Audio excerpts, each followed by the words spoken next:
Processing. Hello everyone and welcome to this tutorial. From previous tutorial, we have started to build the actual project. First, we have started with the pre-processing here. First, we have imported the libraries and data set. After that, we have done data exploration. Here, we had seen statistical summary and the information about the data set. After that, we have seen the categorical and numerical columns. And then we have dealt with null values. Now, add a subsection displot. Add a few columns here. We will draw displot of the target variable. Type plt.fig. Specify the fig size 16, 9. Now define a variable bar. Use cbourne library as sns.displot. And in parentheses specify the target variable. After that, bar.legend. Here we will add squeeness as well. .2f. That means we are taking only 2 values after the decimal point. Then use the dot format method. Specify the target variable sale price dot. Use the method square and at the end plt.show and execute. Great, let's understand this. So here we have plotted sales price was density. So most of the sales price is concentrated around the 2 lakhs. And as you can see here, and this is the squeeness line, and here we can get the probability distribution.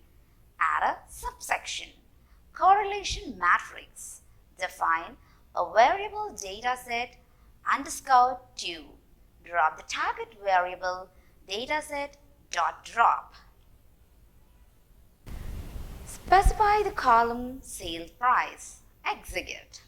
Check the shape 1460, 76. These are the number of observations 1460 and these are the number of columns, total 76 columns. Type this new variable dataset underscore 2 dot correlated with the within parentheses specify the target variable sale price plot dot bar. Here also specify the fig size 16, 9. Then specify the title correlated with sale price. Add the grid lines. Grid is equal to true. That's it. Now execute. Great, let's understand this. This is the title correlated with sale price.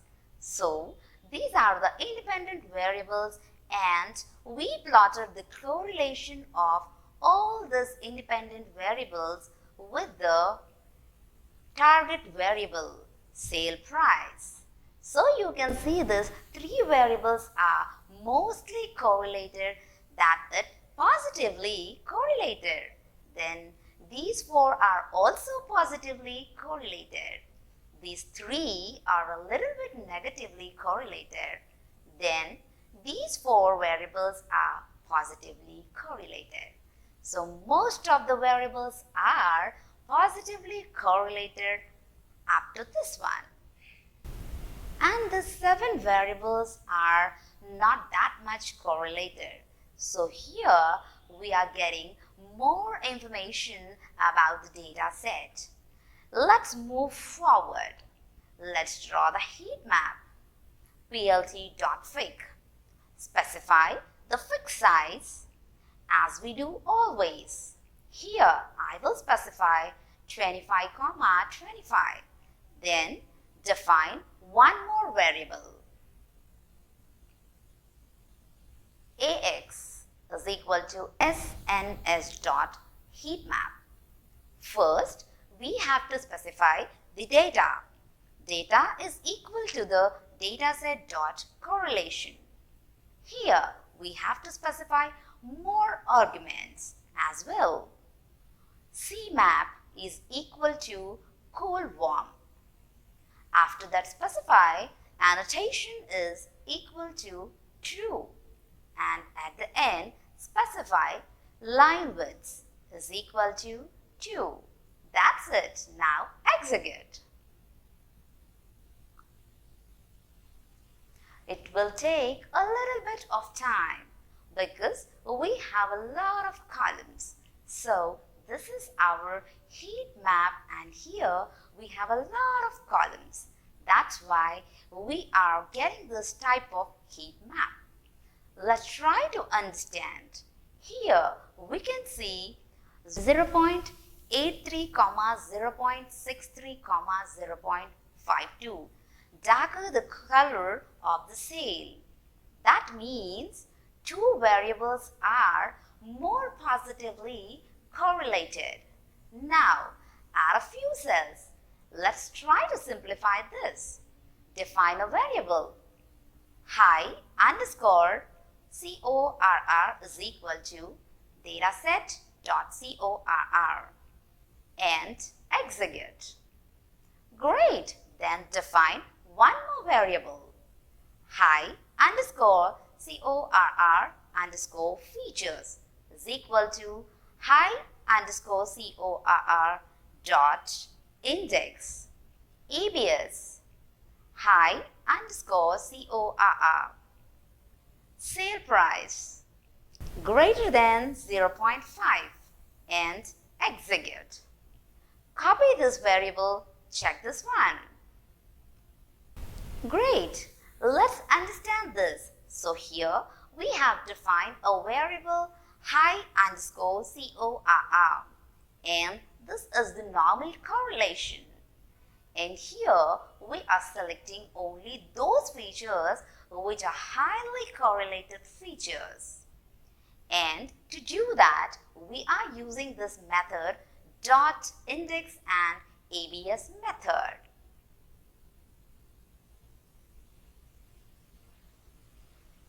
And here we have specified correlation with the sale price more than 50%, and these are the highly correlated features. Let's check the length as well. 11.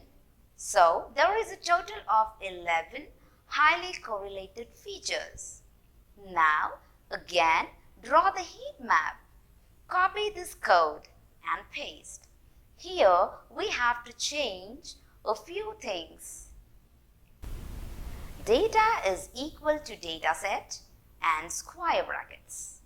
Here we have to specify the variable highly correlated features, and that's it. We don't have to change anything and execute. Great! So this is the heat map fixed size 16,9 and execute again.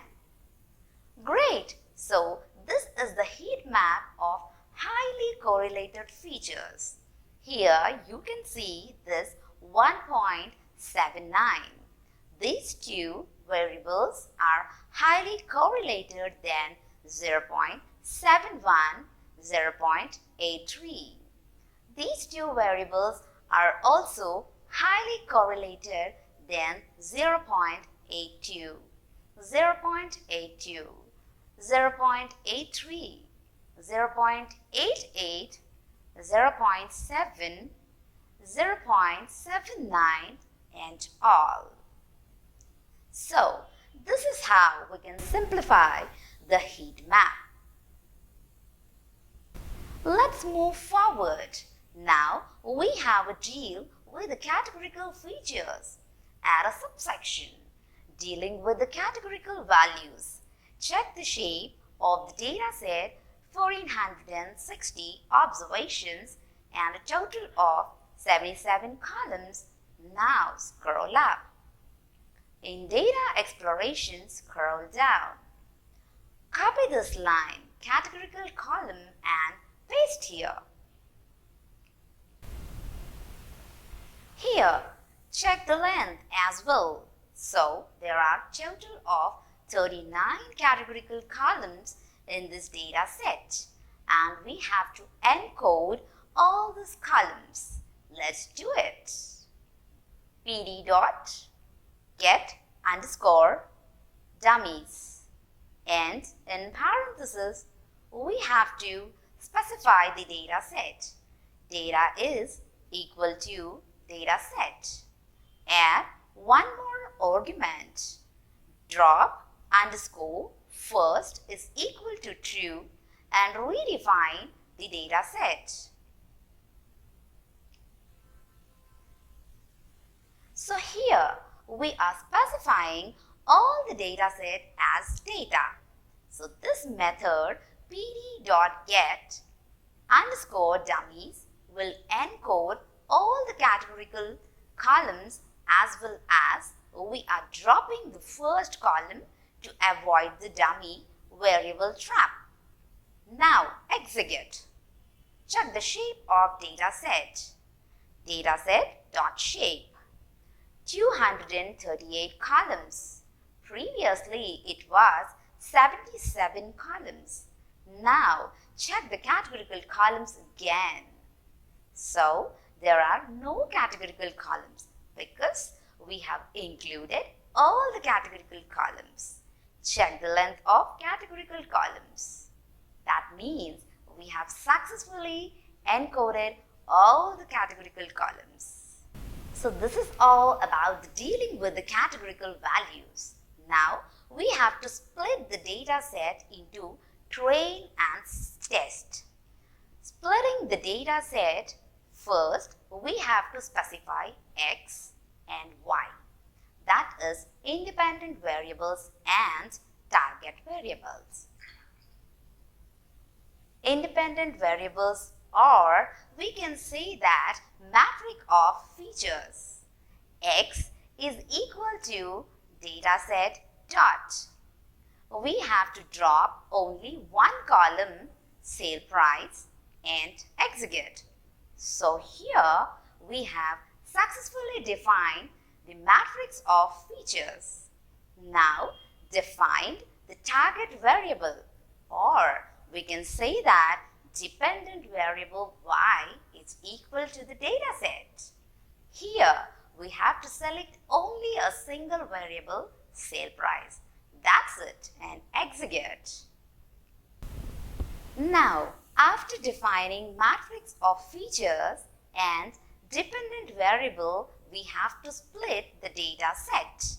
And to do that, we have to import a class from sklearn.model_selection.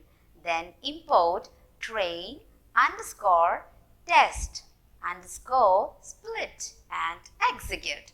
So here we are importing this class train_tests_split from the sklearn.model_selection. sklearn is the library and model selection is the module. Let's split the data set. Xtrain, Xtest, Ytrain, Ytest is equal to train_test_split. X, Y, test_size is equal to 0.2. Random_state is equal to 0. So here we are specifying test size is equal to 20% and training size is equal to 80%. Add one more argument to random state is equal to 0 and execute. So we have successfully completed splitting our data set into training and testing. Let's check the shape. xTrain.shape, then yTrain.shape, then x_test.shape and y_test.shape.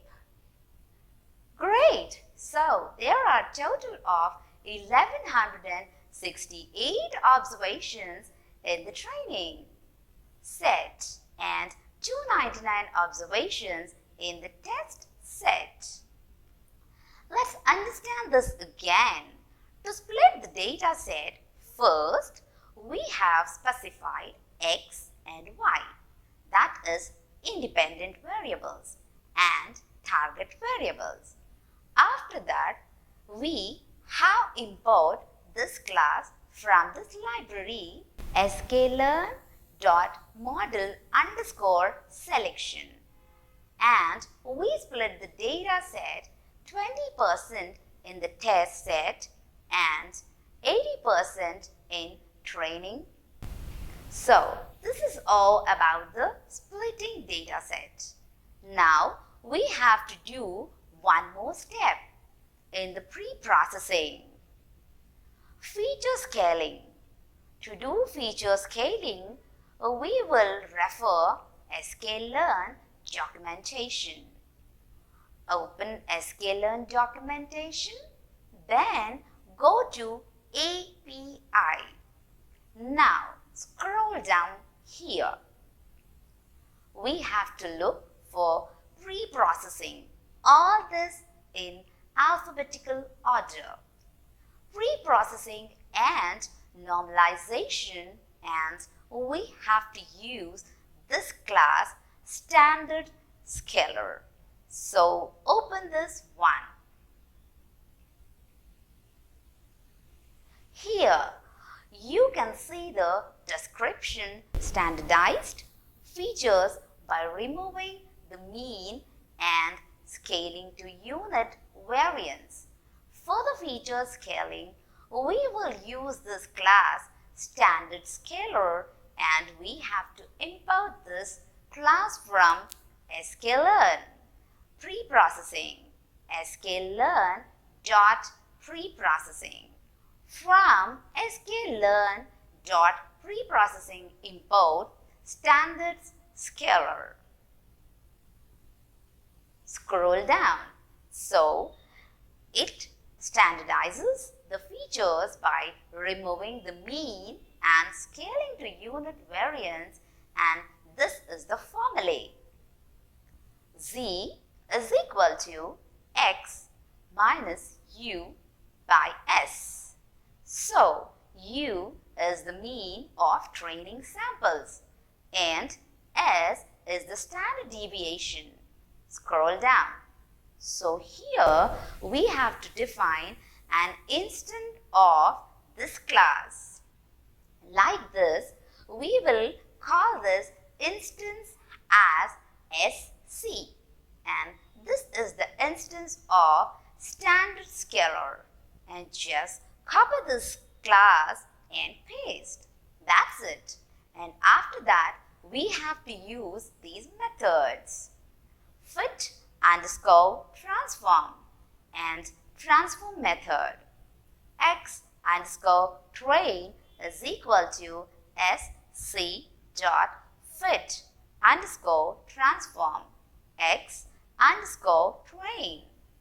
x_test is equal to sc.fit_transform x_test.